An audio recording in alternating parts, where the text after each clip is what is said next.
Serikali kwanza ilitunga sera ya watu wenye ulemavu ya mwaka 2004. Kwenye sera hile kuna maeneo mbalimbali ambayo yanajielekeza kwenye kuboresha huduma na maendeleo kwa watu wenye ulemavu.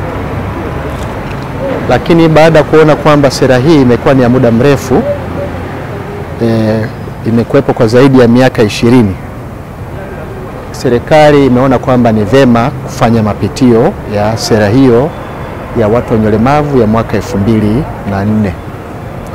Na mchakato wake ulikuwa ni shirikishi, na sasa hivi tuko kwenye hatua ya kujumuisha maoni baada ya ule mchakato wa kwanza wa kufanya tathmini ya hali ya utekelezaji wa ile sera, kwa maana ya ilifikia kiwango gani, lakini pia na kwenda sasa kwenye hatua ya kuandaa rasimu mpya ya sera itakayoendana na mahitaji ya sasa, mabadiliko ya sayansi na teknolojia, mabadiliko ya mazingira,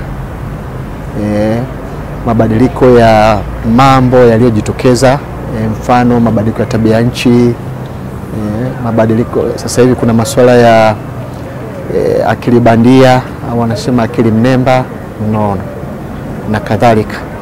Kwa hiyo haya yote utaona ni mambo ambayo yanahitaji kujumuishwa kwenye sera yetu. Na kwa upande wetu sisi kama serikali tumeweza kuchukua hatua mbalimbali kuhakikisha kwamba huduma kwa kundi la watu wenye ulemavu zinaimarika.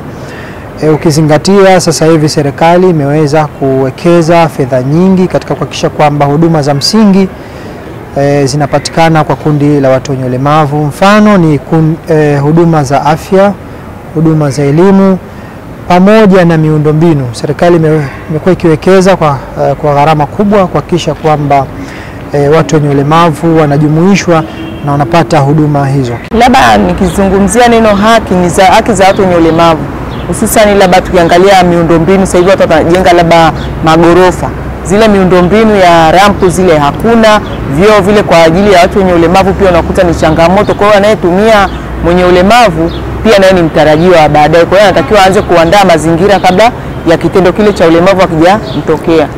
Kuhusu eneo la afya ya uzazi, bado serikali pia inajaribu kujitahidi katika vitanda vile ambavyo kwa ajili ya mama ambao ni wajawazito, maana bado ni vile vitanda vile virefu, lakini wanajitahidi kutengeneza vile vitanda vifupi viweze kukaa saizi na watu wenye ulemavu pia waweze kushiriki katika masuala mazima ya kupata watoto.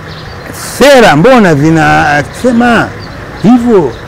Akasema sisi hapa kazini, kikazi hatufanyi kazi kufuata sera, hatuweki sera mezani ndio zituongoze utendaji wetu, wala sheria unayosema kwamba kuna sheria ya watu wenye ulemavu inaelekeza hivyo sisi hatuzijui.